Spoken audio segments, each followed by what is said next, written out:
মঞ্চটা আগেই তৈরি ছিল, এরপর কেবল সময়ের অপেক্ষা। তাই উৎসবের প্রস্তুতি আগেই নিয়ে রেখেছিল ইন্টার মিলানের ফুটবলার থেকে শুরু করে স্টেডিয়ামের সকল সমর্থকরা। বাকি কাজটা করেন মার্কাস থুরাম ও হেনরিক মিখতেরিয়ান। তাতে ২১ বারের মতো ইটালির সর্বোচ্চ পর্যায়ে শিরোপা সিরিয়া এ চ্যাম্পিয়ন বনে যায় দ্য ব্ল্যাক অ্যান্ড ব্লুরা। এরপর মুহূর্তে বদলে যায় সানসিরোর আকাশ। সাদা কালো রং, হাতে হাতে ইন্টার মিলানের পতাকা, আর মিলানের বিখ্যাত দুমো দ্য মিলানো ক্যাথেড্রালের সামনে জড়ো হয় ক্লাবটির সমর্থকরা, যারা নাচে গানের মধ্য দিয়ে মেতে উঠে শিরোপা উৎসবে।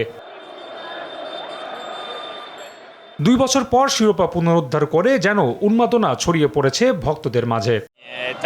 আমি ভীষণ খুশি, ২ বছর পর আবার সেরি আ জিততে পেরেছি। এটা আমাদেরই প্রাপ্য ছিল, তাই এখন আমরা উদযাপন করছি।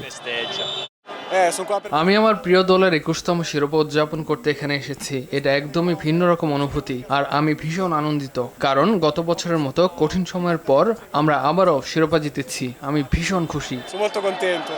অবশ্য শিরোপা জিতে কেউ কেউ আবার নগর প্রতিদ্বন্দ্বী এসি মিলানকেও খোঁচা দিতে ভুল করছেন না। একদম অবিশ্বাস্য, প্রতিবারই মনে হয় যেন এটাই প্রথমবারের মতো। দারুণ লাগে, এই অনুভূতি ভাষায় প্রকাশ করা যায় না। আর এখানে যে লাফাচ্ছে না, সে এসি মিলানের সমর্থক।